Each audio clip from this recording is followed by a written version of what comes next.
Actes chapitre 27. Alors là, le voyage de Paul pour aller vers Rome, avec encore beaucoup d'aventures. Certaines fois, vous savez, il ne faut pas aller trop loin dans une interprétation trop symbolique des chapitres de la Bible, parce qu'on pourrait dégrader le sens initial qui était voulu, et que le Seigneur me garde et qu'il nous garde de faire ça. Mais dans le cas de ce chapitre, je trouve que cette histoire vraie, parce que je considère que ce n'est pas une allégorie, que ce n'est pas une histoire pour dire une histoire, non, c'est une histoire vraie de Paul et du naufrage qu'il a eu, nous enseigne des vérités bibliques essentielles. Alors peut-être ça fait appel à certaines symboliques.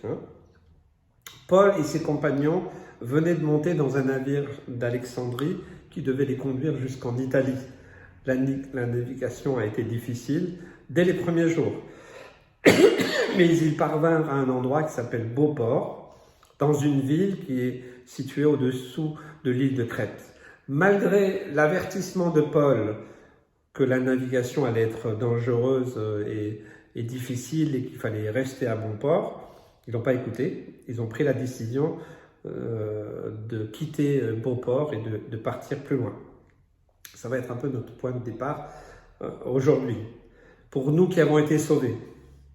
Au début de notre vie chrétienne, nous n'avons pas encore quitté la plage de Beauport. Vous me suivez? Pour aller naviguer sur les flots, aller prendre un peu le large. Vous savez, j'ai fait de la voile, j'ai mon permis bateau, je sais que je n'ai pas le droit de m'éloigner de tant de miles. Voilà, au fur et à mesure qu'on passe les différents niveaux, on peut aller de plus en plus loin, soit suivre la côte, soit aller un peu plus loin. Donc, pour notre vie chrétienne, je comprends très bien ce que ça veut dire. Avant de pouvoir aller naviguer en pleine mer, eh bien, je pense qu'il faut rester dans le bord, pas loin du port, du beau port. À partir de cet instant, Dieu nous enseigne, il nous apprend à lui obéir, à le suivre, à connaître, à discerner sa volonté. Mais peut-être au début de notre conversion, nous sommes tout feu, tout flamme, comme on dit. Et c'est vrai que des fois, on a tendance dans cette période à ne pas prendre trop de précautions. Donc, de ne pas estimer la dépense, de partir des fois un peu dans tous les sens. C'est un peu comme ça, j'ai connu beaucoup de chrétiens tout au début de leur conversion, c'était vraiment le feu, et on sentait qu'ils n'étaient pas équilibrés dans un sens où ça allait dans tous les sens. Ce zèle n'est pas mauvais en soi, mais il doit être canalisé pour apprendre à utiliser au bon moment par le Seigneur. Ça, c'est important qu'on accepte de se laisser enseigner. Le souci de beaucoup qui ont vécu des choses très fortes avec le Seigneur, même qui ont fait des expériences particulières, c'est qu'ils pensent que c'est toujours comme ça qu'ils doivent vivre. Et donc, ils ne sont pas enseignables. Et ça, c'est difficile, c'est compliqué, parce que ça va mettre des obstacles dans leur vie. Le navire, donc, a quitté Beauport, malgré les avertissements de Paul. Et bientôt, bien sûr, une violente tempête a mené l'équipage à la merci totale des flots. Et ce, pendant plusieurs jours. Paul a reçu la visite même d'un ange, une nuit, pour le rassurer, annoncer que de toute façon, ils n'avaient pas à s'inquiéter, tout le monde serait sauvé, mais qu'il y aurait des dégâts pour le navire. Donc il invita l'équipage à prendre courage malgré l'erreur d'avoir quitté Beauport sans l'avoir écouté. Le navire, nous savons qui c'est Jésus. C'est Jésus, notre navire. C'est lui qui nous dirige sur les flots et qui nous garde en toute sécurité en lui. Même si nous sommes ballottés de temps en temps par les flots, de tous côtés, par les épreuves, par les temps, les circonstances, les événements, et même des fois par nos propres erreurs. Jésus est ce bateau solide. Il est dit que certains hommes tentèrent une manœuvre pour s'échapper seuls du navire. Mais si on leur permettait de faire cela, Paul prévient et donne une information importante que personne ne sera sauvé. Donc, quelque part, l'indication de l'ange, il était conditionné à ce que tout le monde reste dans le bateau. Chers frères, chers frères et sœurs, ça me parle de la communion fraternelle. Nous avons besoin de frères et de sœurs en Christ. Nous ne pouvons pas vivre indépendamment de son corps. Un chrétien qui marche seul est un chrétien qui risque le naufrage à tout moment. C'est dangereux.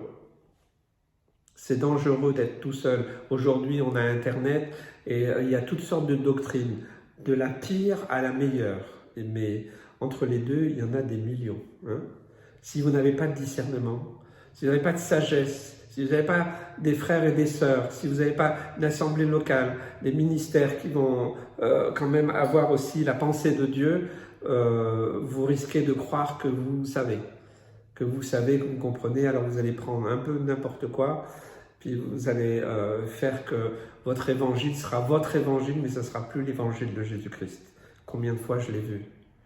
Cette analogie de la nécessité de la communion fraternelle est confirmée dans le fait que Paul encouragea ensuite tout l'équipage à manger. Il prit du pain et après avoir rendu grâce, il le rompit. Ce sont des paroles exactes répétées dans l'action de prendre la Sainte Seine. C'est ce qu'on dit. Nous prenons en commun cette nourriture pour nous souvenir de Jésus et de son œuvre pour nous à la croix. Enfin, au moment du naufrage, les soldats voulaient tuer les prisonniers du navire de peur qu'ils ne s'enfuient. Est-ce qu'on n'est pas un peu comme ça aussi? Nous essayons de tuer la chair des autres parce que nous voulons qu'ils restent dans le navire de Jésus. En faisant ainsi, notre œuvre peut être destructrice, car ce n'est pas notre rôle, mais c'est le rôle de Jésus-Christ. Et ça, c'est un point essentiel. Tout ce que nous pouvons faire, c'est encourager les autres à marcher, à tenir bon. Mais le salut, c'est personnel. C'est totalement personnel. Jésus est capable de mener à bon port tous ceux qu'il a sauvés. Nous ne pouvons pas tuer les désirs de la chair des autres, c'est Christ qui le fait.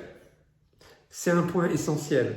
Et ça évite beaucoup le jugement, la condamnation, de regarde ce qu'il fait, regarde ce qu'elle fait, regarde ce qu'elle a dit, et ceci. C'est terrible, c'est horrible de vivre dans cette dimension-là. Je ne veux pas vivre de ça. J'ai connu ça, mais j'en ai horreur. Nous ne pouvons pas tuer la chair des autres. Rappelez-vous cela. C'est Jésus seul qui peut te changer, te transformer. L'autre ne peut pas. Moi, je le dis souvent quand j'apporte la parole de Dieu. Je ne peux pas vous changer. Je ne peux pas vous transformer. Mais je peux vous encourager. Je peux prier avec vous. Je peux vous annoncer la parole de Dieu. Je peux laisser les principes bibliques venir. Je peux laisser l'Esprit de Dieu venir sur vous et faire cette œuvre que moi, je ne peux pas faire. Il faut savoir quelle est notre place. C'est vraiment important de laisser Christ faire ce changement. Et souvent, ça dénote quelque chose, ceux qui sont dans cette attitude. Ils refusent que Dieu fasse son œuvre en eux, peut-être simplement parce qu'ils ne sont pas vraiment nés de nouveau. Ils ont adopté des doctrines. Vous savez, on peut très bien prendre un manteau religieux. C'est tellement facile d'adopter les rites, les paroles, mais sans être né de nouveau. C'est possible. Cela ne sert à rien de demander à un bouc de se comporter comme une brebis. Il faut qu'il soit changé. Et qui c'est qui peut faire ça? C'est un miracle. Donc il n'y a que Dieu. C'est bien pour montrer cette analogie, cette grande différence entre un bouc et une brebis. Il n'y a que Dieu qui peut faire ce miracle.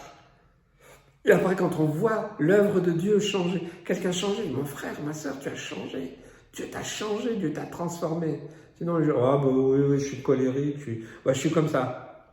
Dieu m'a fait comme ça, et puis c'est pas la peine. Pourtant, sur la colère, Dieu a dit, ne te couche pas sur ta colère. Seigneur, je suis colérique. Seigneur, je te demande pardon. Change-moi, transforme-moi. C'est pas la peine qu'un autre lui dira, tu sais, t'es colérique, toi. Tu t'es perdu. Non. Mon frère, ma soeur, tu as un problème avec la colère? Ok, on va prier ensemble. Et puis s'il y a un blocage, alors on va prier au nom de Jésus. Si tu es tout seul, qu'est-ce que tu vas faire? Tu vas croire que tu t'en es sorti tout seul, mais le jour où tu seras confronté à ça, tu verras qu'il n'y a rien de changé. Christ a fait une œuvre en nous.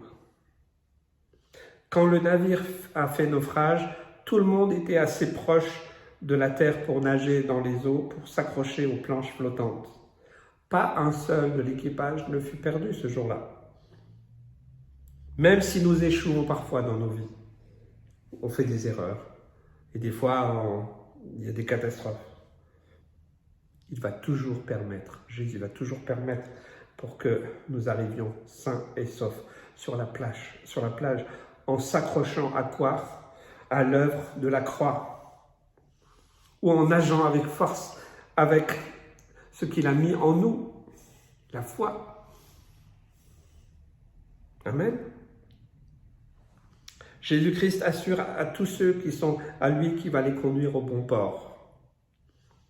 Paul avait cette assurance. Dans Philippiens 1,6, il le dit, je vais terminer par cela. Je suis persuadé que celui qui a commencé en vous cette bonne œuvre la rendra parfaite pour le jour de Jésus-Christ.